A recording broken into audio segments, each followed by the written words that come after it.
Greetings everyone. Welcome back. Today we will resume our chapter from the topic fertilization and implantation. Clear है? अब ovulation हो चुकी है, fallopian tube के ampulla में एग भी जा चुका है. अब बस स्पर्म फिलोपियन ट्यूब तक पहुंचेगा, कैसे फर्टिलाइजेशन होगी, अब ये सारे इवेंट्स हमें देखने हैं. So our today's topic is fertilisation. क्या है बेटा? फर्टिलाइजेशन.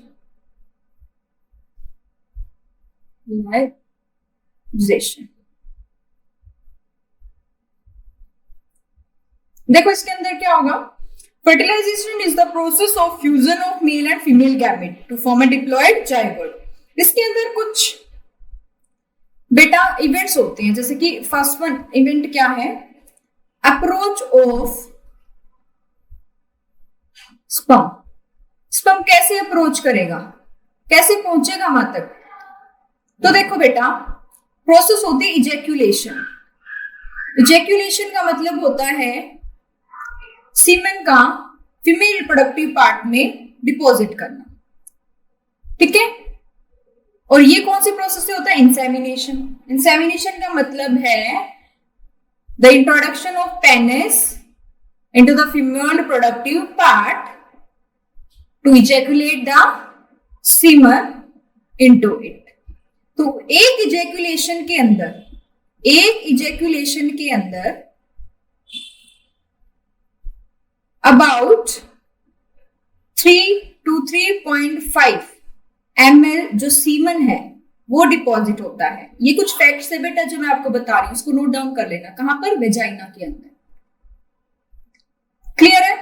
वेजाइना के अंदर 3 to 3.5 ml सीमन डिपॉजिट होता है, जिसके अंदर 200 से 300 मिलियन स्पर्म होते हैं. ठीक है? अब बात यह कि फीमेल प्रोडक्टिव ट्रैक में स्पर्म डिपॉजिट हो गए, सीमन डिपॉजिट हो गया, लेकिन फेलोपियन ट्यूब तक कैसे जाएगा? फेलोपियन ट्यूब तक कैसे जाएगा? उसके लिए जो स्पर्म की टेल होती है वो लेशिंग मूवमेंट शो करती है. और मैंने आपको बताया था कि जो सेमिनल वेसिकल है, ये ग्लैंड है बेटा, पेयर ऑफ ग्लैंड है, जो कि मेल रिप्रोडक्टिव सिस्टम में बताया था.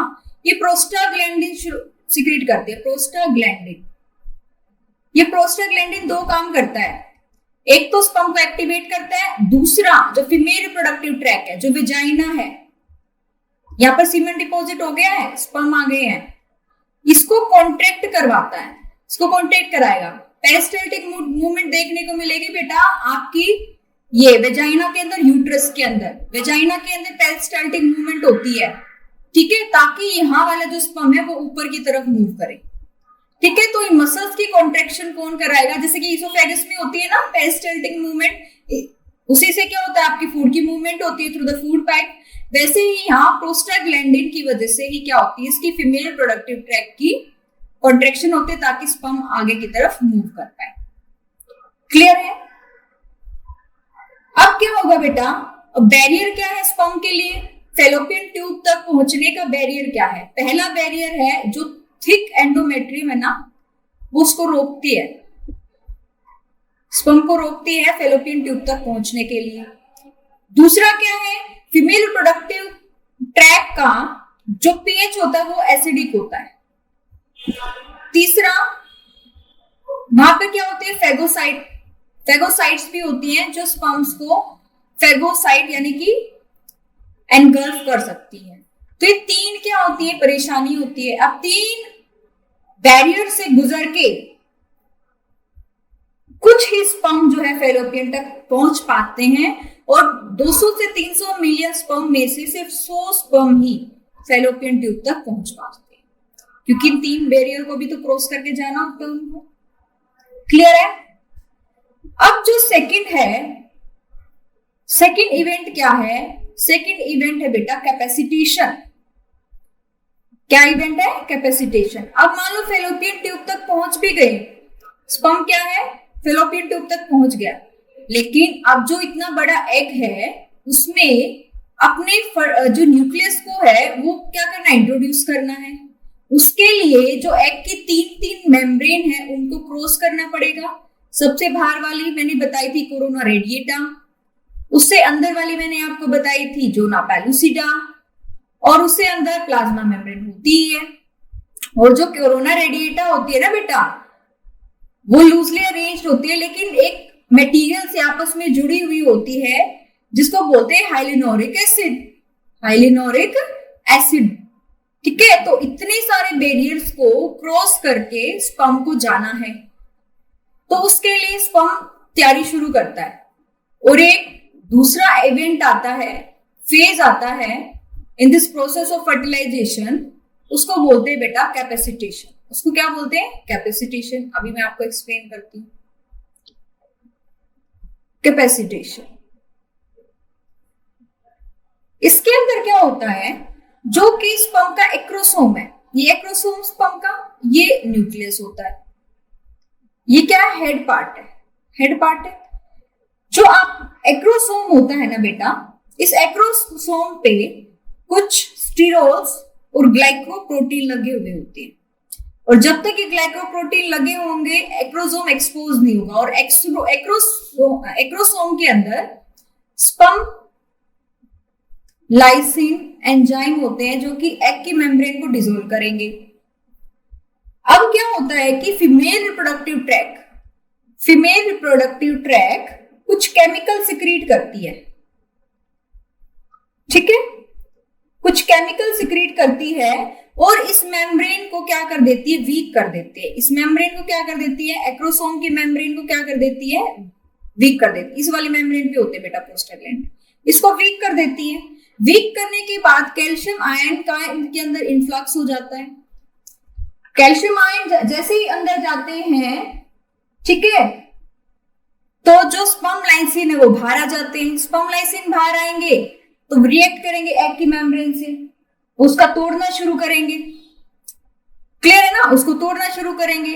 और वो क्या है, तब क्या वो उसके अंदर मूव कर सकता है। जैसे कि ये ओवम है, कोरोना रेडिएटा है, ये बीच में ना कुछ मटेरियल से क्या होती है, आपस में जुड़ी हुई होती हैं, जिसको बोलते हैं हाइलुरोनिक एसिड। क्या बोलते हैं, हाइलुरोनिक एसिड। अब एक बात बताओ, स्पर्म को 1 2 3 लेयर को पार करके तब ओवम के अंदर जाया जा सकता है। अब जो स्पर्म लाइसिन सिक्रीट हुआ है, इनका क्या काम है, ये 3 एंजाइम सिक्रीट करता है। स्पर्म लाइसिन 3 एंजाइम देता है। पहला होता है corpora digesting enzyme, corpora digesting enzyme. ये एंजाइम क्या करेगा, कॉर्पोरा रेडिएटा को डाइजेस्ट कर देगा। दूसरा होगा बेटा हाइलुरोनिडेज, हाइलुरोनिडेज, जैसे नाम बता रहा है, ये किसको खत्म कर देगा, हाइलुरोनिक एसिड को। फिर तीसरा होता है बेटा एक्रोसिन, एक्रोसिन खत्म कर देगा किसको, जोना पेलुसिडा को। अब इसका रास्ता साफ है, रास्ता साफ है। अब वो क्या कर देगा, अपनी जो न्यूक्लियस है, स्पर्म का न्यूक्लियस है, उसको डिपॉजिट कर सकता है। लेकिन उससे पहले एक और बात, जब ये सब हो जाता है तो मैंने आपको कहा था कि जो ओवम होता है ना, उसके 2 पोल होते हैं। जिस तरफ न्यूक्लियस होता है वो होता है एनिमल पोल, और उसके दूसरे साइड वाला होता है वेजिटल पोल।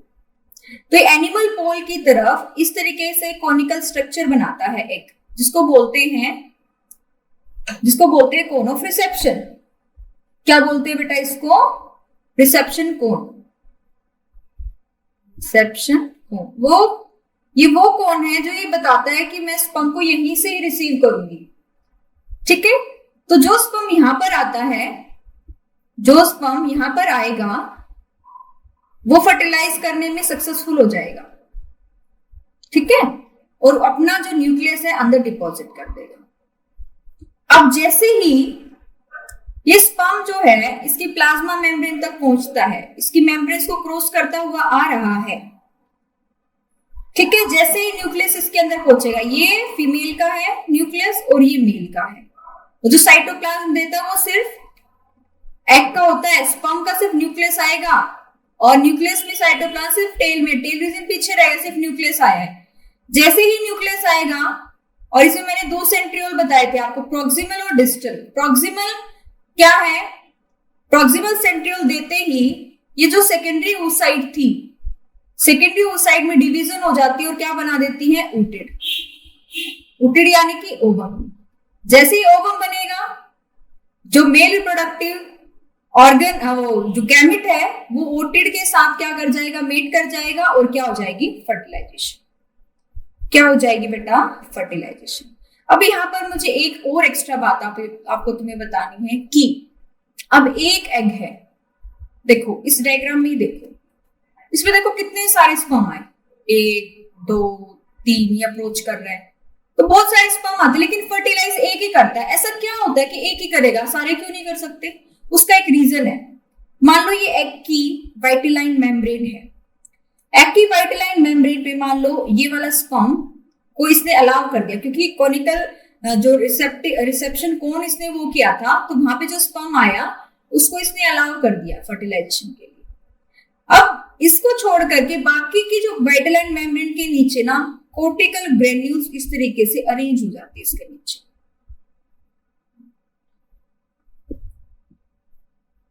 ठीक है। ये कॉर्टिकल ग्रेन्यूल इस मेम्ब्रेन के नीचे आ जाती है और इस मेम्ब्रेन को बोलने लग जाते हैं फर्टिलाइजेशन मेम्ब्रेन। फर्टिलाइजेशन मेम्ब्रेन मतलब ये बताता है कि यहां पर अब कोई भी स्पर्म जो है वो फ्यूज नहीं कर पाएगा, सिर्फ एक हमारे पास आ गया, अब दूसरे फ्यूज नहीं कर पाएंगे। इससे क्या होता है, जो पॉलीस्पर्मी की स्टेज है वो नहीं आ पाती। अब मान लो अगर ये फर्टिलाइजेशन मेम्ब्रेन ना बने तो बहुत सारे स्पर्म क्या कर जाएंगे, फ्यूज कर जाएंगे और एग के अंदर बहुत सारे न्यूक्लियस आ जाएंगे, तो उसकी तो प्लोरिडी क्या हो जाएगी, गड़बड़ा जाएगी। तो पॉलीस्पर्मी को रोकने के लिए एग के अंदर ये एक नेचुरल प्रोसेस होती है, ताकि एक ही स्पर्म हो और उसका एक ही न्यूक्लियस आए जिसकी प्लोइडी एन हो, और उधर से फीमेल का आए जिसकी प्लोइडी एन हो, और दोनों फ्यूज करके क्या बना दे, 2n यानी कि जाइगोट। क्या बना दे बेटा, जाइगोट।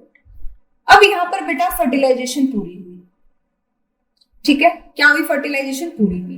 अब फर्टिलाइजेशन के कुछ एडवांटेजेस होते हैं, एडवांटेजेस ऑफ फर्टिलाइजेशन, क्या आप मुझे बता सकते हो कौन कौन से हो सकते हैं? पहला, दो गैमेट अगर फ्यूज कर रहे हैं तो वेरिएशन आएगी, मियोसिस जहां होगी वहां पे वेरिएशन आएगी, ठीक है।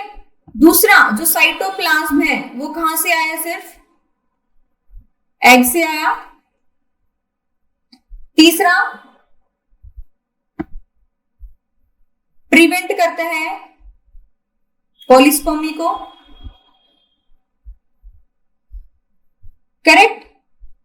जब स्पर्म का सेंट्रियोल आता है तभी डिवीजन होती है, जो मियोसिस 2 है वो तभी पूरी होती है और ooted बन पाता है,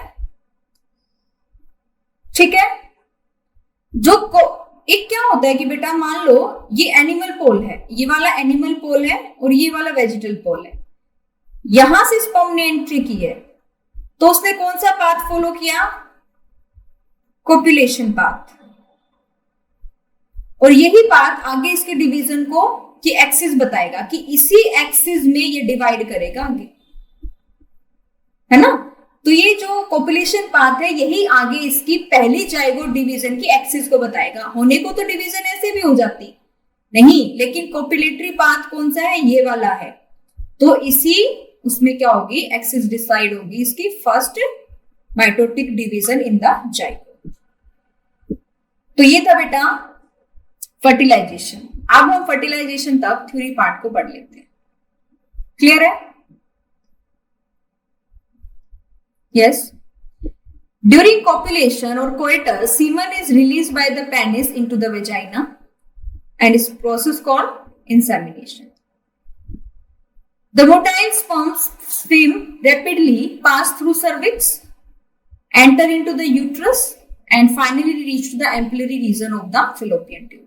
Vagina में डिपोजिट किया जाता है सीमन, स्पर्म, फिर वो सर्विक्स और यूट्रस से होते हुए कहां पहुंच जाता है बेटा, फेलोपियन ट्यूब तक पहुंच जाता है। The ovum released by the ovary is also transported to the ampullary region where fertilization takes place. ठीक है, fertilization can only occur if the ovum and sperm are transported simultaneously to the ampullary region. कहने का मतलब है 14th day पे egg release हुआ है और रिलीज होने के बाद वो एम्पुलर रीजन में पहुंचा है। अब एग के पास सिर्फ 24 आवर का टाइम होता है, यानी कि उसकी वायबिलिटी इतनी हो जाती है, नहीं तो फेलोपियन ट्यूब में ही वो एब्जॉर्ब कर लिया जाता है डीजनरेट होके। अगर तब तक स्पर्म आ गया तो फर्टिलाइजेशन नहीं होगी, तब जब तक स्पर्म वहां पर आ गया तो फर्टिलाइजेशन हो जाएगी, नहीं तो नहीं होगी। तो एक क्या है, साइमल्टेनियसली दोनों प्रोसेस होनी चाहिए कि इधर से ओवम आ रहा है और उधर से स्पर्म आ रहा है। ठीक है, This is the reason why not all copulation leads to fertilization and pregnancy. तो प्रेगनेंसी, हर एक कॉपुलेशन से प्रेगनेंसी नहीं होती। अगर फर्टाइल डेज में अगर कॉपुलेशन होती है तो ही क्या हो सकती, प्रेगनेंसी हो सकती है। The process of fusion of a sperm with an ovum is called the fertilization. During fertilization, a sperm comes in contact with the zona pellucida layer. सबसे पहले जोना पेलुसिडा लेयर की कांटेक्ट में आता है and induce changes in the membrane that block the additional sperms. जो polyspermy मैंने भी बताया था, पहले कोरोना रेडिएटा को खत्म करेगा, फिर हाइलोरिक एसिड को खत्म करेगा, फिर जोना पेलुसिडा तक आएगा। जैसे जोना पेलुसिडा तक आता है वो कॉर्टिकल ग्रेन्यूल्स और डिपॉजिट होना शुरू कर देंगे, फर्टिलाइजेशन मेम्ब्रेन बना देंगे और एक्स्ट्रा स्पर्म को एंट्री नहीं मिलेगी। Thus, it ensures that only one sperm can fertilize an ovum. The secretion of the acrosome helps the sperm enter into the cytoplasm of the ovum through the zona pellucida and the plasma gland. जो acrosome से sperm lysine आए थे, जो आगे तीन जो enzyme बना रहे थे, वो हेल्प करेंगे उसको एग तक पहुंचने में। This induces the completion of the meiotic division of the secondary oocyte. जैसे ही न्यूक्लियस एंटर करता है ना बेटा स्पर्म का, सेकेंड मियोटिक डिवीजन कंप्लीट हो जाती है, क्योंकि जो सेंट्रियोल पार्ट है वो कहां से आता है, स्पर्म की तरफ से आता है, और सेंट्रियोल ही सेल डिवीजन में हेल्प करता है। और secondary meiotic division in unequal होती है, जिससे कि एक सेकेंड पोलर बॉडी बनेगी और एक हैप्लॉइड ओवम बनेगा, ओटिड बनेगा। फिर क्या होगा, जो हैप्लॉइड न्यूक्लियस है स्पर्म का वो ओवम के क्लोज आएगा, फ्यूज कर जाएगा और क्या बना देगा, डिप्लॉइड जाइगोट। ठीक है, how many chromosome will be there in the zygote. तो जाइगोट में बताओ प्लोइडी 2n हो गई, तो क्रोमोसोम कितने हो गए, 23 पेयर्स हो गए। कितने हो गए बेटा, 23 पेयर्स। अब नेक्स्ट जो आपका टॉपिक है, इस टॉपिक के अंदर बताया गया है कि जो मेल के अंदर 6 क्रोमोसोम होते हैं वो कौन कौन से होते हैं और कैसे उनका डिस्ट्रीब्यूशन होता है बेटा स्पर्म्स के अंदर, कैसे उनका डिस्ट्रीब्यूशन होता है स्पर्म के अंदर। तो इस टॉपिक को भी समझ लेते हैं, कोई बड़ी बात नहीं। ठीक है, now come to this point. ये मान लो जर्म सेल है, ठीक है, जर्म सेल है, 2 एम्प्लॉयडी इसकी, किसकी है बेटा, मेल रिप्रोडक्टिव पार्ट, यानी कि सेमिनल, फिर उसके जर्म सेल की बात कर रहे हैं। अब ये मियोसिस 1 करेगा, मियोसिस 1 से 2 सेल बनेगी और दोनों क्या होंगी, हैप्लॉइड बनेगी, जिसको स्पर्मेटोगोनिया बोला है। क्या बोला है, स्पर्मेटोगोनिया, स्पर्मेटोगोनिया बनेगी। ठीक है, अब यहां क्या होता है, a pair of sex chromosome होता है मेल के अंदर, एक एक्स होता है और एक क्या होता है बेटा, वाई। एक एक्स होता है और एक क्या होता है बेटा, वाई। जब मियोसिस 1 होती है तो एक क्रोमोसोम इसके अंदर चला जाता है और एक क्रोमोसोम इसके अंदर। अब फिर सेकेंड मियोसिस होती है, मियोसिस 2, तो 2 के कितने सेल बन जाएंगी, 4 सेल बन जाएंगी, और इनका मैं नाम क्या लूंगी बेटा, स्पर्मेटेड। क्या है ये, स्पर्मेटेड, जो मैंने आपको पढ़ाई थी। अब ये एक्स तो डिवाइड होके एक्स एक्स ही भेजेगा ना, और वाई क्या भेजेगा, वाई वाई ही भेजेगा। तो जो ये 100% स्पर्म है, 4 क्या 100% स्पर्म है, इसमें से 2 यानी कि 50% तो कौन सा क्रोमोसोम कैरी कर रहे होते हैं, एक्स, और 50% जो स्पर्म है कौन सा क्रोमोसोम कैरी कर रहे होते हैं, वाई। ठीक है, अब अगर और फीमेल के अंदर सेक्स क्रोमोसोम होते एक्स एंड एक्स। तो चाहे कोई भी एग हो, उस एग के अंदर एक्स क्रोमोसोम ही मिलेगा। मान लो एक्स क्रोमोसोम फीमेल का और एक्स क्रोमोसोम मेल का, तो बेबी गर्ल प्रोड्यूस होती है, बेबी गर्ल। अगर एक्स क्रोमोसोम है फीमेल का और वाई क्रोमोसोम है मेल का, तो बेबी बॉय। ठीक है, अब आप मुझे बताइए, who is the responsible for the sex of the child? Father? Yes. ठीक है, आपको ये समझ में आया? अभी हम इस पैराग्राफ को समझेंगे तो बहुत इजीली हम क्या कर सकते हैं, इसको अंडरस्टैंड कर सकते हैं। Yes, one has to remember that the sex of the baby has been decided at this stage itself. इसी स्टेज पे डिसाइड हो जाता है जब फर्टिलाइजेशन होती है कि बेबी का सेक्स क्या होगा। अब जानते हैं, let us see how. As you know, the chromosome pattern in the human female is XS and that in male is XY. Therefore, all the haploid gametes, ओवा, उसके अंदर तो एक ही सेक्स क्रोमोसोम होगा X, लेकिन मेल गैमेट के अंदर 50% जो स्पर्म होंगे उसके अंदर X होगा, 50% के अंदर Y होगा। ये यही बता रखा है, 50% के अंदर X होगा लेकिन 50% के अंदर Y। जब फ्यूजन होगी मेल एंड फीमेल गैमेट की तो जाइगोट बनेगा। तो जाइगोट या तो XX क्रोमोसोम उसके होंगे या फिर XY होंगे। ठीक है ना? The zygote carry XX would develop into a female baby and XY would form a male. You will learn more about the chromosome pattern chapter number 5. जब जेनेटिक्स शुरू होगा तब इसके बारे में और अच्छे से जानकारी मिलेगी आपको। That is why scientifically it is correct to say that the sex of the baby is determined by the father and not by the mother. क्योंकि मदर पे आज की सोसाइटी में भी एलिगेशन लगाई जाती है कि मदर की वजह से ही गर्ल पैदा हुई है, इसीलिए फीमेल फिटिसाइड भी बढ़ रहे हैं। लेकिन how can we explain to those people कि ये फादर की वजह से होता है? ठीक है ना? जो बच्चे इस कंसेप्ट को समझ रहे हैं, प्लीज वो भी किसी को तो समझाने की कोशिश करें कि it is not depend on the mother but it all depend upon the father. ठीक है, यहां तक बेटा फर्टिलाइजेशन खत्म हुई। इसके बाद शुरू होगी बेटा इम्प्लांटेशन। क्या शुरू होगी? इम्प्लांटेशन। अब देखो इम्प्लांटेशन में क्या होता है, इस डायग्राम को समझेंगे, इस डायग्राम को समझेंगे। यस, देखिए अब आता है बेटा हमारे पास इम्प्लांटेशन। इम्प्लांटेशन का मतलब जो अब ये जाइगोट बन गया है, अब इसको बेटा एंडोमेट्रियम तक पहुंचाना है और वहां पर चिपका देना है, उसको बोलते हैं इम्प्लांटेशन। ठीक है, देखो ए स्टेज पे ओवरी से एग बाहर आ गया, बी स्टेज में बहुत सारे स्पर्म इस पे चिपके हुए हैं, लेकिन किसी एक स्पर्म ने यहाँ पे फर्टिलाइज किया। फर्टिलाइजेशन करने के बाद ये क्या बन गया? जाइगोट बन गया। जाइगोट बन गया बेटा। ठीक है, जाइगोट बन गया। अब इसके अंदर डिवीजन शुरू हो जाएंगी, इसके अंदर डिवीजन, जाइगोट के अंदर क्या शुरू हो जाएंगी? डिवीजन शुरू हो जाएगी। और जाइगोट के अंदर जो डिवीजन होगी इसको बोलते हैं क्लीवेज। क्लीवेज का मतलब साइटोप्लाज्म डिवाइड होगा, मतलब नंबर ऑफ सेल बढ़ेंगी लेकिन साइज वही रहेगा। नंबर ऑफ सेल बढ़ेंगे लेकिन साइज, जैसे कि ये एक जाइगोट है, इसकी डिवीजन हो गई, 2 बन गए, फिर और डिवीजन हो गई तो 4 बन गए, लेकिन साइज क्या रहा? सेम रहा। 4 के फिर 8 भी बनेंगे, 4 की फिर 8 भी बनेंगे, इस तरीके से। ठीक है ना? ऐसे कर करके एक स्टेज आ जाती है बेटा जिसमें जाइगोट जो है एक स्टेज पे पहुंचता है जिसमें 16 से 32 सेल होती है उसमें, और उस स्टेज को बोलते हैं मोरुला। क्या बोलते हैं? मोरुला। देखो सी स्टेज में 2 बन गई, फिर 4 बनेंगी, फिर और ज्यादा बनेंगी, तो मोरुला स्टेज आ जाती है। और ये मोरुला कब बनता है? फर्टिलाइजेशन हो गई उसके तीसरे दिन, 3rd डे पे मोरुला बन जाता है।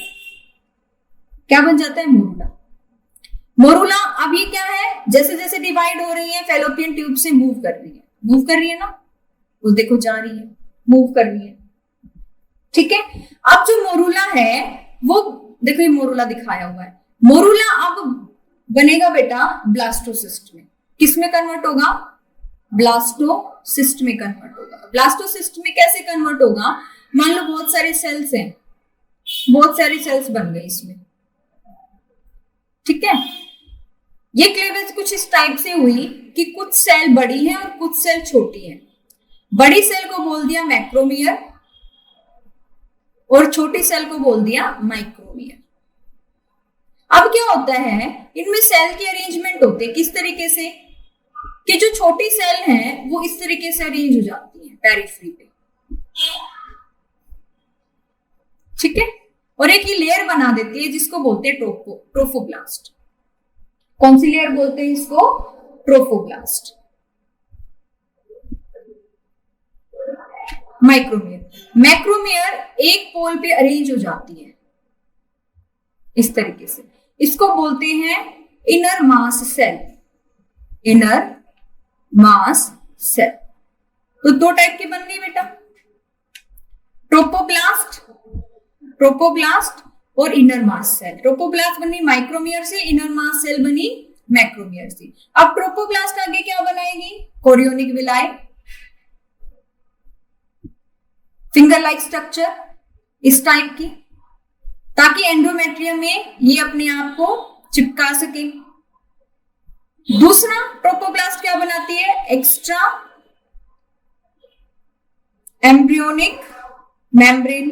एक्स्ट्रा एम्ब्रियोनिक मेम्ब्रेन मैं आपको पढ़ाऊंगी गैस्टेशन के टाइम पे, ठीक है। और inner mass cell, inner mass cell क्या करेगा? इनर मास सेल के हर एक सेल के पास कैपेबिलिटी होती है किसी भी टाइप की सेल बनाने की, किसी भी टाइप की सेल बनाने की कैपेबिलिटी होती है इनर मास सेल के पास, ठीक है। तो इनर मास सेल क्या बनाएगी? आगे एम्ब्रियो बनाएगी। क्या बनाएगी बेटा? एम्ब्रियो बनाएगी। क्लियर हुई बेटा ये बात? तो एक कैविटी डेवलप हो गई, एक कैविटी डेवलप हो गई इस सेल में जिसको बोलते हैं blastocoel. Blastocoel, blastocoel, blastocoel cavity develop हो गई, इसलिए मोरूला को क्या बोल दिया? ब्लास्टोसिस्ट। क्या बोल दिया? ब्लास्टोसिस्ट।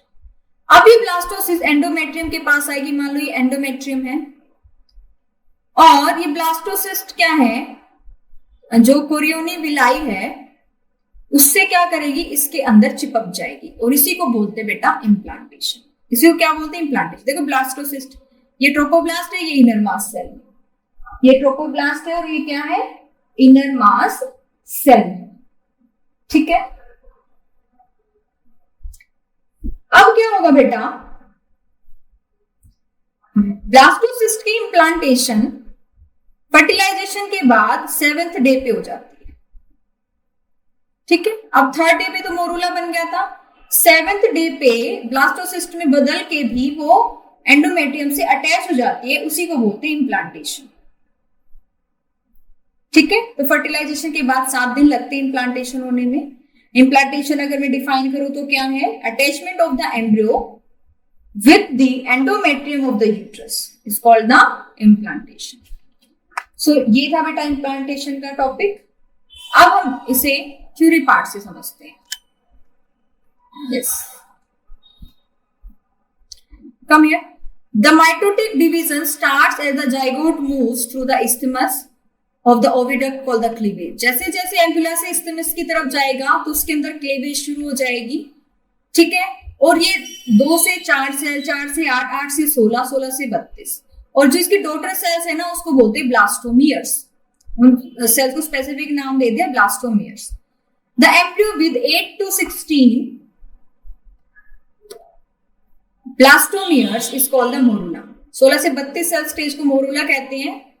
आगे मोरूला में फिर से डिवीजन होती है और क्या बन जाती है? ब्लास्टोसिस्ट बन जाती है और वो यूट्रस की तरफ मूव कर रही होती है।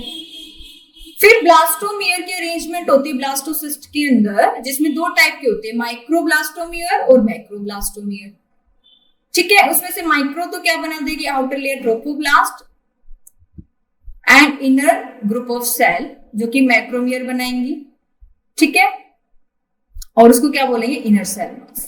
तो माइक्रो बनाएगी ट्रोपोब्लास्ट, इनर बनाएगी जो मैक्रो बनाएगी inner cell mass. The trophoblast layer then get attached to the endometrium and inner cell mass get differentiated into embryo. अब ट्रोपोब्लास्ट तो कोरियोनिक विलाई बना रही है ताकि इम्प्लांटेशन हो सके। अटैच होने के बाद यूट्राइन सेल डिवाइड करती है, यूट्रस की सेल डिवाइड करती है रैपिडली और पूरे ब्लास्टोसिस्ट को कवर कर लेती है। पूरी तरीके से उसको कवर कर लिया, जिससे ब्लास्टोसिस्ट पूरी तरीके से एंडोमेट्रियम के अंदर एम्बेड हो जाता है और इसी प्रोसेस को बोलते हैं इम्प्लांटेशन। और यहीं से क्या शुरू हो जाती है, प्रेगनेंसी शुरू हो जाती है। क्लियर है बेटा? तो ये थी क्या, ये क्या थी बेटा, इम्प्लांटेशन। यहाँ पे एक छोटा सा टॉपिक जो है वो मैं आपको एक्सप्लेन करना चाहती हूँ। इम्प्लांटेशन होने के बाद ना बेटा, चलो नेक्स्ट टॉपिक में बताऊंगी आपको, ठीक है, कि कैसे प्लेसेंटा बनता है, कैसे क्या होता है। अब यहाँ पे एक लाइन आई है ना कि ब्लास्टोसिस्ट एम्बेड हो गई एंडोमेट्रियम के अंदर, तो एक प्लेसेंटा कैसे बना, तो इस चीज को देखिए प्लीज। मैं चाहती हूं कि कोई भी क्वेश्चन ऐसा ना रहे जो आप ना कर पाओ फ्रॉम दिस चैप्टर। देखो प्लेसेंटा कैसे बनता है, हाउ प्लेसेंटा फॉर्म। प्लेसेंटा का नाम तो सुना होगा ना, कैसे बनता है प्लेसेंटा। फीटल का जो कौन सा पार्ट है, फीटल का पार्ट है बेटा कोरियोनिक विलाई।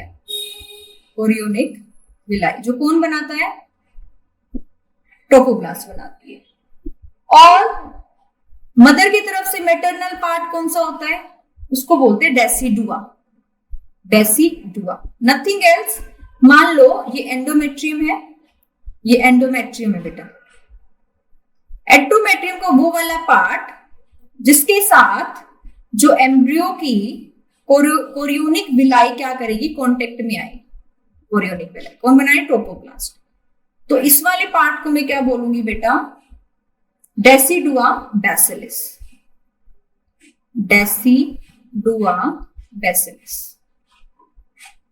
तो फीटल के पार्ट से कोरियोनिक विलाई और मेल के पार्ट से एंडोमेट्रियम का वो पार्ट जिसको बोलते हैं डेसिडुआ बैसिलिस, जो इसके लिए बेस का काम कर रहा है, ठीक है। फिर एक और टिश्यू आता है डेसिडुआ कैप्सुलरिस। डेसिडुआ कैप्सुलरिस ये वो एंडोमेट्रियम पार्ट होता है जो कि पूरे एम्ब्रियो को क्या कर लेता है बेटा, कवर कर लेता है। अभी कहा ना पूरी तरीके से एम्बेड हो गया, ये वो एंडोमेट्रियम का पार्ट है, इसको बोलेंगे डेसिडुआ कैप्सुलरिस। कैप्सुलरिस क्लियर हुआ बेटा, ठीक है। तो इस तरीके से ये पूरी तरीके से देखो, ये सारा एंडोमेट्रियम का पार्ट आ गया, तो पूरी तरीके से क्या इसके अंदर एम्बेड हो गया। अभी आगे ग्रो करेगा, इसके बाद गेस्टेशन पीरियड आएगा बेटा, वो मैं आपको समझाऊंगी। अब देखो ध्यान से देखना, ये प्लेसेंटा है, ये क्या है, एम्ब्रियो है। इन दोनों के बीच में एक कोड होती है जिसको बोलते हैं अम्बिलिकल कोड। क्या बोलते हैं, अम्बिलिकल कोड, जिसको क्या है आफ्टर बर्थ काट दिया जाता है। अम्बिलिकल कोड अप्रोक्सीमेट 20 इंच की होती है ये, ठीक है। तो कई बार बच्चे कंफ्यूज रहते हैं कि व्हाट इज अम्बिलिकल कोड। ये प्लेसेंटा है, जो डेवलपिंग एम्ब्रियो है उससे अम्बिलिकल कॉर्ड निकलती है और प्लेसेंटा से जुड़ती है, और इसी के थ्रू क्या है, मदर की तरफ से जो बच्चा है उसमें सारे न्यूट्रिएंट्स जाते हैं, सारी उसकी ग्रोथ होती है। सो ये था बेटा इम्प्लांटेशन एंड फर्टिलाइजेशन। अब आई होप कि आपको समझ आया होगा। मैंने पूरी कोशिश की आपको अच्छे से समझाने की, ठीक है। अब मुझे लगता है कि आपको कोई भी क्वेश्चन छूटना नहीं चाहिए, ठीक है। अब मैंने अपनी तरफ से पूरी कोशिश कर ली आपको समझाने की, आप भी कोशिश करिए इसको पढ़ने की लाइन टू लाइन और अच्छा स्कोर करिए। Till then keep studying, keep growing.